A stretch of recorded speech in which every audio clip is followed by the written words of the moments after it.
Në këtë kohë që do kalojmë së bashku, do të shikojmë komunikimin si një aftësi sigurie. Si përdorim ne komunikimin për të krijuar një hapësirë të sigurt për fëmijët edhe për adoleshentët tanë. Një nga frazat që më kujtohet kur djemtë e mi ishin në ndonjë bisedë edhe më tregonin diçka për vetën e tyre dhe unë si prind automatikisht filloja edhe i këshilloja apo përdorja atë shembull që ata më treguan, atë histori që ata më treguan për të munduar që unë t'ju mësoj diçka dhe aftësia e tyre ishte për të ma vënë në duke që o mama ti çdo rast e përdor për të na dhënë neve një leksion. Dhe ishin këto shprehje që më ndihmuan për të parë mënyrën time të komunikimit, se si qasesha me ta kur ata më tregonin diçka që kishte ndodhur në shkollë apo me shokët e kështu me radhë. Janë ato copzat e vogla që duhet të dëgjojmë se çfarë na thon fëmijët tanë, pavarësisht moshës, qofshin të vegjël, qofshin adoleshent, në mënyrë që të shikojmë çfarë mund të bëjmë më mirë ne si prindër për të forcuar komunikimin me ta. Dhe komunikimi me ta mund të ketë shumë forma. Nëse heshtja, nëse bërtitura, nëse dëshira për t'ju dhënë një mësim apo një leksion, ngritja e zërit, këto nuk janë ura të mira komunikimi, nuk e ndihmojnë marrëdhënien me fëmijët tanë. Përkundrazi mund ta dëmtojnë atë dhe gradualisht bëhemi të huaj me fëmijët tanë. Si instruktore e empowerment self-defense apo fuqizimit nëpërmjet vetëmbrojtjes, shpesh herë më pyesin se cila është gjëja më e rëndësishme që mund të bëjmë për të mbrojtur fëmijët tanë. E pra sigurisht një nga gjërat kryesore që mund të bëjmë, normalisht është për të njohur situatat e pasigurta, por është edhe ajo që të vendosin kufi, të përdorin zërin e tyre, të largohen nga rreziku ose të mbrojnë veten, por nuk mund të harrojmë një aftësi po aq të rëndësishme që ka të bëjë me komunikimin dhe nuk mësohet vetëm në një kurs vetëmbrojtje. Pra, është pjesë e programit integral që neve kemi dhe është një thirrje të gjithë prindërve për të mësuar se si të komunikojmë më mirë me fëmijët tanë. Është komunikimi i përditshëm që ne bëjmë me ta, pavarësisht bisedave të vogla apo më të mëdha që neve kemi. Pse komunikimi është një aftësi sigurie? Një fëmijë apo një adoleshent që ndihet i dëgjuar ka shumë më tepër gjasa që të flasë dhe të tregojë kur diçka nuk shkon, apo të kërkojë ndihmë, apo të besojë te intuita e tij dhe të mos mbetet vetëm me frikën apo me dhimbjen që po kalon. Prandaj është shumë e rëndësishme që ne të punojmë në këtë element, sepse asgjë nuk ndodh rastësisht. Besimi është një formë puzzle-i, ndërtohet me shumë durim, ndërtohet duke bashkuar pjesëzat çdo ditë. Çdo bisedë është një copës që na ndihmon për të ndërtuar këtë besim që ne kërkojmë që fëmia të ketë me neve, por që dhe ne duhet ta kultivojmë që ne të kemi gjithashtu këtë besim edhe me fëmijët tanë. Çdo moment kur neve zgjedhim të dëgjojmë në vend që të gjykojmë, shton një pjesë të asaj figurës që po ndërtojmë me këtë puzzle-in që po flasim në formë figurative. E ndonjëherë ndoshta jemi në një cep apo jemi në një moment kur ky progres nuk duket shumë, por besomni, çdo cop ka vlerën e vet. Si mund ta krijojmë neve një hapësirë të sigurt? Këtu kam 5 mënyra për të krijuar një hapësirë të sigurt. Janë së pari rëndësia e vëmendjes, pra i japim vëmendjen e plot fëmijës me cilin ne po flasim, pa telefon në duar, pa parë në televizor ndërkohë që neve jemi duke komunikuar, pa bërë një bisedë të dytë paralele e kështu me radhë. Pra vëmendja e plot është gjëja e parë e rëndësishme në momentin e komunikimit. Observojeni veten, si e realizoni bisedën, dhe çdo bisedë ka rëndësinë e vet. Pra çdo bisedë do vëmendjen e saj. Së dyti, dëgjoni për të kuptuar edhe jo për të përgjigjur. Jepini kohë, jepini pauza, jepini hapësirë, në mënyrë që të krijohet ajo hapësira e sigurt që neve duam të krijojmë në komunikim me fëmijën tanë. E treta, ruajmë qetësinë. Edhe nëse po shqetësohemi, ruajmë qetësinë. Është shumë e rëndësishme mënyra se si fëmia ju sheh të reagoni. Qetësia ruhet duke pasur parasysh frymëmarrjen, duke pasur parasysh tonin e zërit, gjeset e fytyrës, dhe është pjesë e autoritetit që ju krijoni si prindër. Një prindër që nuk e ruan qetësinë, që fillon e bërtet, që fillon edhe jep shenja alarmi, shenja shqetësimi, nuk do ta ndihmoj komunikimin, nuk do ta ndihmoj fëmijën që të ndihet i mbështetur, i dëgjuar, përkundrazi do të jap një model të varfër prindërimi, i cili nuk është konstruktiv dhe i cili mund të sjellë pasoja më vonë. Elementi i katërt është të pranojmë emocionet pa i minimizuar ato. Çfarë do të thotë kjo? Do të thotë që i japim vlerë, i mirë kuptojmë ato emocionet që po përjeton fëmia për shkak të situatës që i ka ndodhur. Kjo është prapë shumë e rëndësishme, sepse është një formë për të demonstruar që ti po e mbështet, që ti po krijon një mos gjykim dhe e ke më nën kontroll atë situatë si prindër. Elementi 5 është që të falenderojmë fëmijën apo vajzën, djalin tuaj, që po ju tregon një histori të tillë. Zakonisht fëmijët e kanë më të lehtë t'ju tregojnë shokëve, shoqeve, t'ju tregojnë ndoshta edhe një personi të familjes që nuk është prindi i parë, dhe kjo vjen për shkak të frikës që mund të jetë krijuar nga reagimi juaj. Prandaj është e rëndësishme ta nxirrni në pa atë mirënjohjen tuaj që fëmia po ka besim te ju, që po ju tregon, që po shprehet, që po shpreh edhe emocionet, edhe shqetësimet e me radhë, dhe ju si prind jeni në realizimin e kësaj situatës, e kësaj hapësirës së sigurt ku fëmia pra mund të shprehet me juve në formë më të lirshme. Janë këto momentet e vogla që janë edhe investimi më i madh për ditën kur ata do të kenë vërtet nevojë për juve. Pra, pa i kategorizuar gjërat, situatat e tjerë, hapësira e sigurt duhet krijuar në çdo bisedë me fëmijën tuaj. Nga bisedat e vogla krijohet besimi edhe për bisedat të tjera që mund të jenë më të mëdhaja, më të rëndësishme, ndoshta më të komplikuara për nga perspektiva e fëmijës, ndoshta më të vështira për t'ju treguar juve si prindër, apo ndoshta edhe më të rrezikshme që ata po i përjetojnë dhe kanë nevojë për ndihmën edhe për guidën tuaj apo udhëheqjen tuaj si prindër. Kam këtu disa pyetje reflektuese ku ju ftoj që të merrni një moment për të menduar për përgjigjen tuaj. Dhe atë moment mund ta merrni duke i bërë një pauzë videos në mënyrë që të jepni kohë vetes për të menduar vërtet si e shikoni ju veten në këto pika, në këto pyetje të cilat do t'i ndaj tani me juve. Dua të ktheheni pak në fëmijërinë tuaj dhe të mendoni për rastet kur kishit ato shqetësimet tuaja. Dua t'i bëni një pyetje vetes. Kur isha fëmijë apo adoleshent, kujt i tregoja gjërat që më shqetësonin?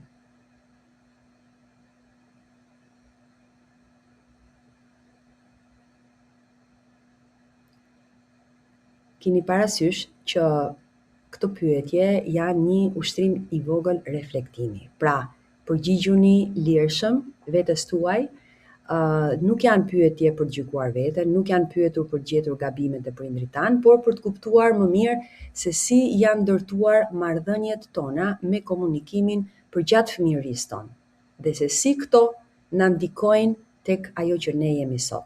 Sepse mënyra se si kemi mësuar të flasim, të kërkojmë ndihmë, të ndajmë vështirësitë tona, shpesh ndikon edhe në mënyrën se si ne sot komunikojmë me fëmijët tanë. Prandaj, marrim parasysh si ka qenë fëmijëria jonë në këto pika që po pyesim. Nëse ishte dikush në familje, apo një mik, apo një mësues, apo dikush nga shoqëria, apo ndoshta nuk e kishit asnjë person të tillë, pse ndodhte kjo?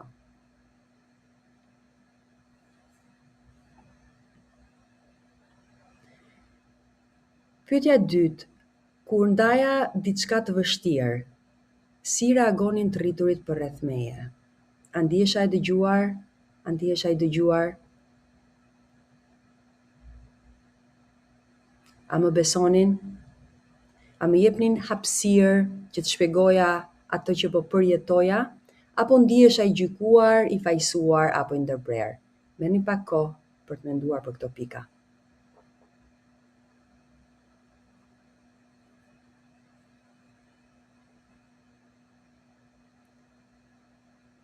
Së treti, çfarë më duhej më shumë në ato momente? Mendoni një situatë, mendoni një gjë në të kaluarën tuaj ku keni kërkuar ndoshta ndihmë, keni treguar ndoshta dikujt atë shqetësimin tuaj. Dhe pyetja është, çfarë duhej në ato momente, por që ndoshta nuk e mora. Pra ndoshta kisha nevojë që dikush të më thoshte, jam këtu për ty, faleminderit që më tregove, si mund të ndihmoj? Çfarë do doja të kishte bërë dikush për mua në atë situatë?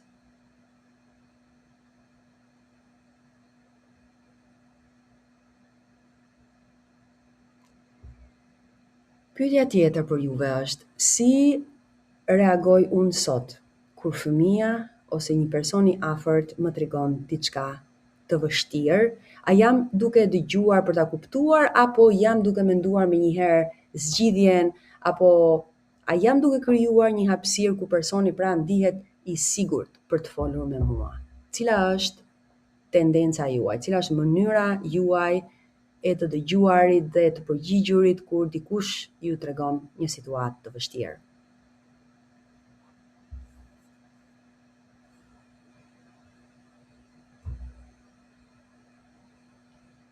Dhe pyetja e fundit ka lidhje me njerëzit e sigurt në jetën e fëmijës apo adoleshentit tuaj. Pra, nëse fëmia, bëni pyetjen vetes, nëse fëmia im do të përballet me një situatë të vështirë, një frikë, shqetësim apo problem që nuk di se si ta zgjidh, kujt do t'i drejtohej?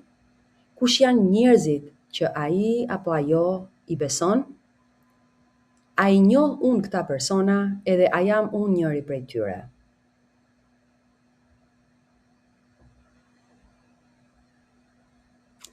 Normalisht, edhe fëmijët, edhe adoleshentët, ashtu si dhe neve vetë, kemi persona të ndryshëm për momente apo për situata të ndryshme. Por nga përgjigjet që ju i thatë vetes, mund të mendoni pak më thellë rastin e fëmijës tuaj, se sa i lidhur është me prindrit apo me njerëzit e tjerë të familjes, dhe se te kush do të drejtohej nëse diçka e vështirë, një problem që ai nuk di si ta zgjidh, ndodh, ku do të drejtoheshe?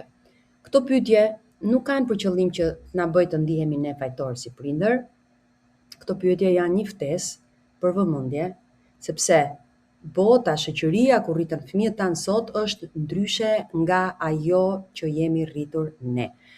Fëmijët tanë sot përballen me sfida të reja, me mënyra të reja komunikimi dhe ka burime të reja ndikimi dhe informacioni. Prandaj, pyetja më e rëndësishme nuk është vetëm a më tregon fëmia im gjërat, por a kam krijuar një marrëdhënie ku fëmia im ndihet mjaftueshëm i sigurt për të më treguar. Edhe pikrisht këtu lidhemi me atë që në Empowerment Self-Defense apo në fuqizimin për vetëmbrojtje kemi, që është parimi trego, parimi tell, që është shumë i rëndësishëm dhe është një nga parimet themelore tonat.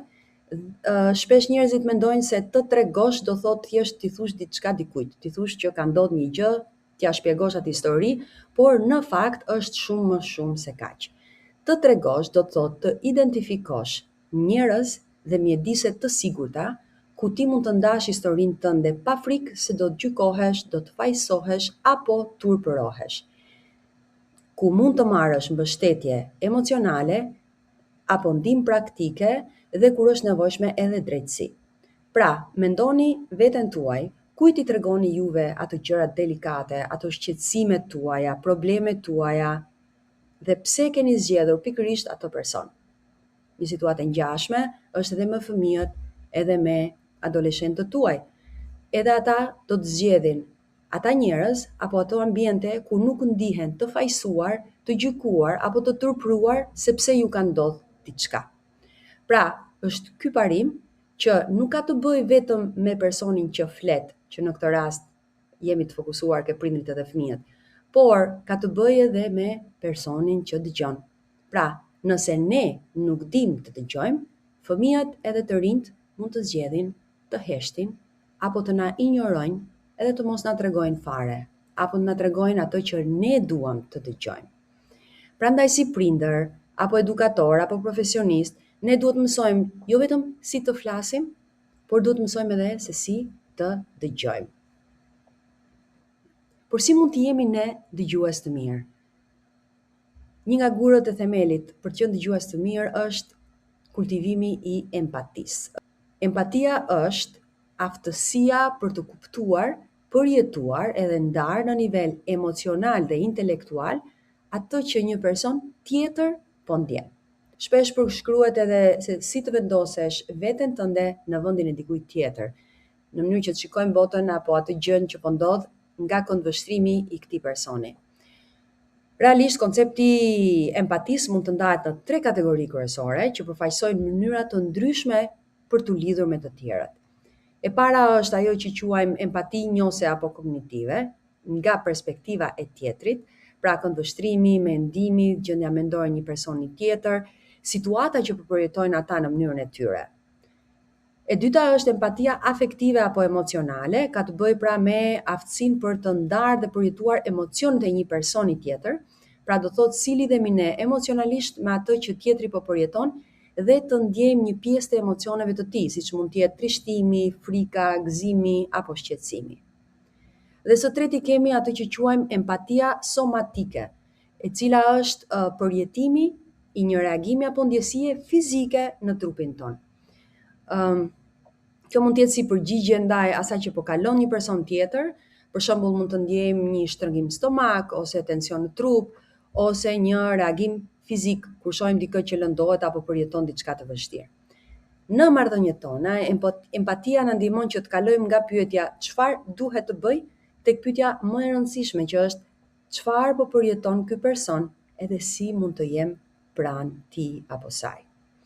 Në kontekstin e programeve tona të fuqizimit nëpërmjet vetëmbrojtjes, empatia është një aftësi thelbësore sepse na ndihmon të dëgjojmë dikë pa e gjykuar, edhe ta shmangim atë fajsimin apo turprimin, edhe në këtë formë ne krijojmë atë që quajmë hapësirë të sigurt, ku personi ndihet rehat për tu shprehur me ne. Pra, kaq e thjeshtë është.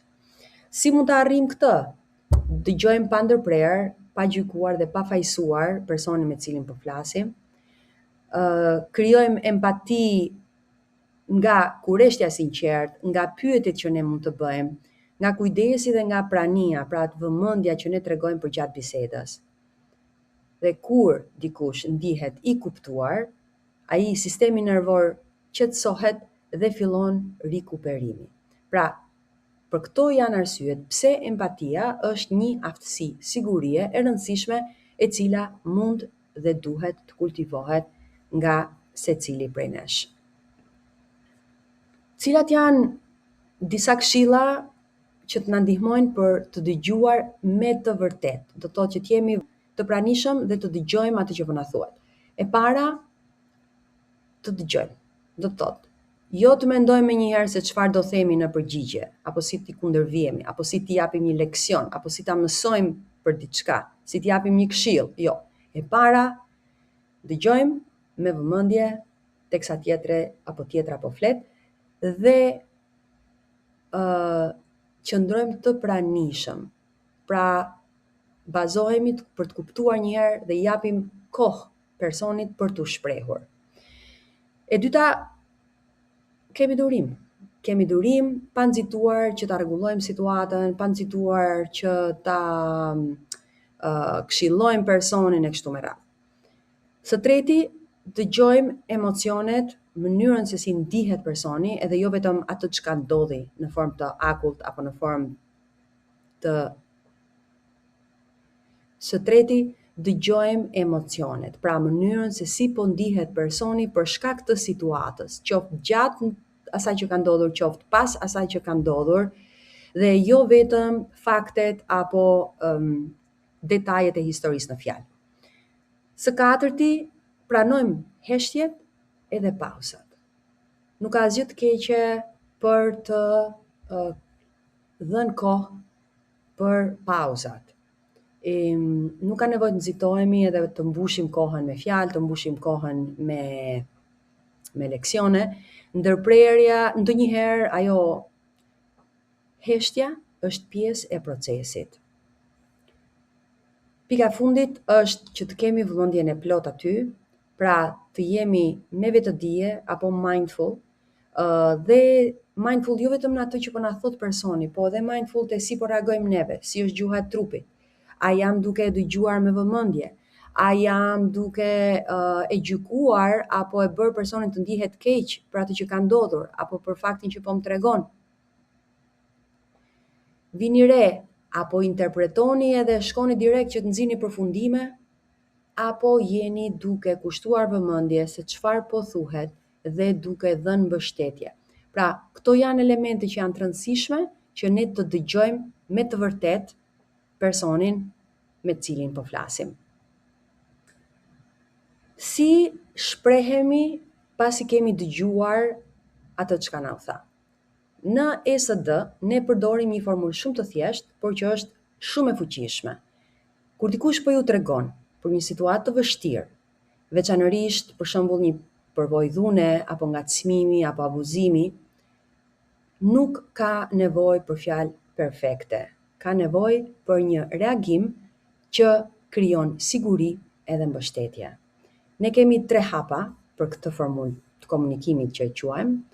Tek hapi i parë, ne duam të shprehim mirënjohje, falënderim për besimin që ky person ka për t'u hapur me ty. Pra, personi ka zgjedhur t'ju besoj dhe nuk duhet ta marrim këtë si diçka të mirëqen. Ju mund të zgjidhni fjalët tuaja për të shprehur mirënjohje, mund të thuash faleminderit që më tregove, mund të thuash të falenderoj për besimin, pra ju zgjidhni fjalët tuaja, por ajo që duhet të shmangni është pyetje fajsuese, duke kaluar direkt pse nuk bëre kështu, pse nuk bëre ashtu, sepse këto shkaktojnë që personi të mbyllet edhe komunikimi të prishet. Prandaj vëmendje tek hapi i parë, që është shprehja e falenderimit apo e mirënjohjes për besimin që ky person ka duke ju treguar për atë çka i ka ndodhur. Hapi i dytë është të shprehurit e empatisë. Tregohemi empatik, pranojmë dhimbjen pa e minimizuar atë, mënyrën se si po ndihet personi e vlerësojmë. Sepse ndjesia e të qenit të kuptuar është thelbësore për hapësirën e sigurt që ne po krijojmë dhe për këtë komunikimin që ne duam ta forcojmë. Prap, ju mund të zgjidhni fjalët tuaja, mund të thoni më vjen keq që ka ndodhur kjo, apo diçka të ngjashme. Pra, ky është momenti që ju shprehni empati dhe shmangim shprehje të tipit pse nuk e bëre këtë, jo po ti çfarë bëre, a je sigurt, duke e vënë në dyshim mënyrën se si personi po ndihet apo mënyrën se personi ka përjetuar situatën. Prandaj në hapin e dytë që është i empatisë, thjesht pranojmë ato ndjenjat, ato emocionet që ka përjetuar dhe që po i shpreh personi me ne. Hapi i tretë, që është një hap më aktiv, është pyetja se çfarë mund të bëj unë për ty. Pra, jo ti tregoni me njëherë se çfarë të bëj personi, por bëjmë një pyetje të hapur. dhe e lejmë që personi të ketë kontroll mbi zgjedhjen e hapave të ardhshëm. Pra mbështetja nuk është që ne si dëgjues apo si prindër të marrim kontrollin e situatës, kjo nuk e fuqizon fëmijën apo adoleshentin ton, përkundrazi i krijon varësi dhe i prish vetbesimin, i dëmton vetbesimin edhe përgatitjen për situata të cilat nesër pas nesër në jetë ai do duhet që t'i përballojë vetë, por krijojmë mbështetje që ne të ecim për krah fëmijës apo adoleshentit ton. Pra, krijojmë këtë mbështetje duke i ofruar një pyetje të hapur që është çfarë mund bëjmë për ty, apo si mund të ndihmoj, apo çfarë pret nga unë, dhe gjitha këto me fjalët tuaja, pra pa i përdorur këtë që po them unë si shembull në formë automatike, duke shmangur edhe një herë ato pyetje të fajsuese dhe ato pyetje që mbyllin komunikimin edhe sjellin faj apo turp tek personi që ka përjetuar situatën që ai apo ajo po ndan me juve. Cilat janë disa pika atyre për ta përmbledhur duke përdorur 3 hapat, që të cilët mund të zgjerohen apo mund të mbeten vetëm tek këto 3 pika që neve përmendëm. Janë disa element pra që të kemi parasysh në formë përmbledhje. E para, falenderojmë për besimin që personi ka për të na treguar. E dyta tham, tregojmë empati përpara se të fillojmë të japim këshilla, pa nxituar në atë riparimin apo rregullimin e gjërave. Së treti, tham, shprehim mbështetje duke bërë pyetje të hapura dhe jo fajsuese. Diçka tjetër e rëndësishme është që ne të respektojmë ritmin e bisedës pa detyruar që të na tregojnë më shumë se sa janë në gjendje ta bëjnë në ato moment. Ndonjëherë është shumë e vështirë për të filluar bisedën dhe ndoshta në një bisedë të parë ato do të tregojnë një pjesë të historisë, por nëse hapësira e komunikimit ka qenë e sigurt, ka qenë një dëgjim i vëmendshëm, ka qenë një përgjigje nga prindi ku fëmia nuk është ndjerë i turpëruar apo i fajsuar, atëherë kjo do të ndihmojë që edhe nëse fëmia nuk është në gjendje ta vazhdojë bisedën në atë moment, do të kthehet apo ju mund ta pyesni më pas në momentin e volitshëm për të treguar më shumë, për të thelluar më shumë të ajo biseda që keni filluar. Dhe pika tjetër, të ofrojmë mbështetje dhe jo kontroll. Gjithmonë duam që të ecim për krah fëmijës, ta mbështesim, ta ndihmojmë absolutisht, por jo të krijojmë një varësi të dëmshme që fëmia të mos jetë në gjendje të ndërtojë atë vetbesimin që i duhet për të rritur në një njeri të përgjegjshëm, me vetbesim dhe me forcën e duhur për të përballuar edhe situatat e vështira.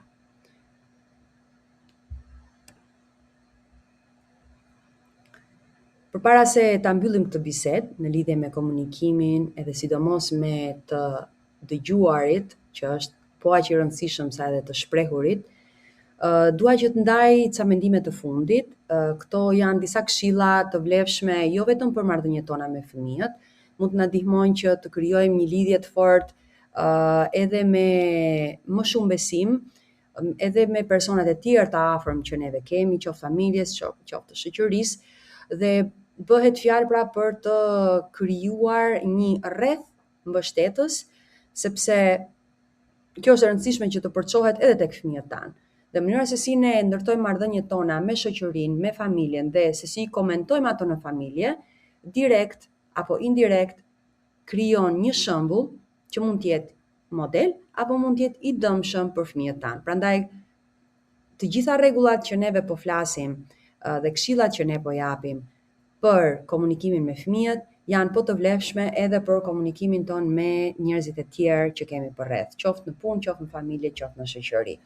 Këto janë aftësi pra për çdo marrëdhënie njerëzore dhe të dëgjosh pa gjykuar, të tregosh empati, të jesh kurioz për përvojën e tjetrit, të bësh pyetje dhe të ofrosh mbështetje pa kontroll janë element thelbësor për të ndërtuar ato marrëdhëniet pozitive, konstruktive që ne duam me partnerin, me miqt, me familjen, me kolegët dhe me çdo person që ne takojmë jetën tonë. Pra, të dëgjosh pa gjykuar, të tregosh empati, të jesh kurioz, të pyesësh me sinqeritet për përvojat e tjerëve dhe të ofrosh mbështetje në vend që të marrësh minjëherë kontrollin apo të fillosh edhe të fajsosh apo të fillosh edhe të japësh instruksione se si të fiksohet, si të realizohet, si të rregullohet situata në fjalë.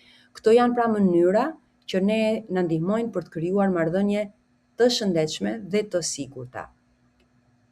Shpesh si prindër, neve jemi të përqendruar tek fëmijët tanë dhe tek dëshira për të ndihmuar, për t'i mbrojtur, për t'i bërë të lumtur, sa harrojmë edhe një pjesë tjetër që është shumë e rëndësishme, që ne si prindër duhet të kujdesemi edhe për veten. Në momentin që kujdesemi për veten, sepse lodhja, siç e dim, pengon atë praninë tonë emocionale, ngarkesa pengon praninë tonë emocionale, vetë kujdesi na ndihmon për të krijuar ekuilibër dhe energji tek vetja jonë. Vetë kujdesi na ndihmon që fëmijët të na shohin më pozitiv ne në sjelljet tona. Dhe jemi ne shembulli i parë për mënyrën se si sillen ata. Së treti, qëllimi ynë si prindër është të jemi të pranishëm. Jo gjithmonë i kemi përgjigjet e duhura, jo gjithmonë i kemi këshillat që zgjidhin situatat, por në momentin që ne jemi të pranishëm, ky është hapi i parë më i rëndësishëm, edhe nëse ne nuk jemi perfekt. Dhe të qenit pranishëm na mundson të dëgjojmë më mirë, të ofrojmë mbështetje më mirë dhe të jemi në gjendje për të kërkuar atë ndihmë që fëmia ka nevojë edhe kur nuk jemi ne të parët që mund ta ofrojmë atë.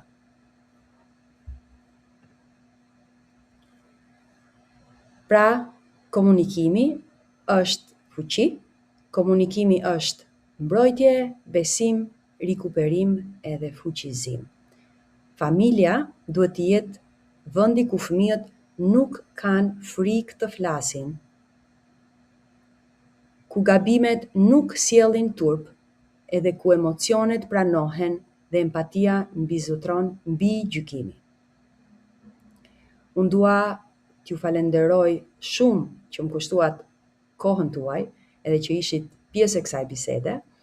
E di që koha juaj është e çmuar, edhe fakti që që zgjodhët ta dëgjoni deri në fund këtë bisedë, zgjodhët të reflektoni pak mbi mënyrën se si juve jeni ndërtuar ndër vite si një person që dëgjon, edhe mënyra se si ju përgjigjeni është influencuar që nga fëmijëria juaj.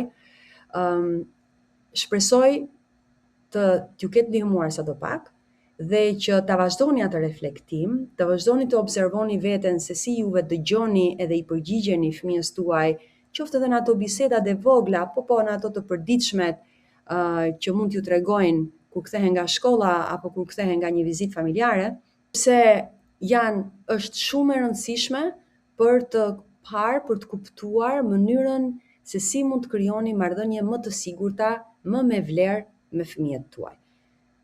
Nëse nga kjo bisedë keni marrë ndonjë ide të re apo reflektimi ju ka shërbyer si një moment për të ndaluar edhe për të kuptuar diçka më mirë tek vetja juaj, ju ftoj që ta ndani këtë prezantim, këtë link të prezantimit edhe me dikë tjetër që mund të ketë nevojë ta dëgjojë.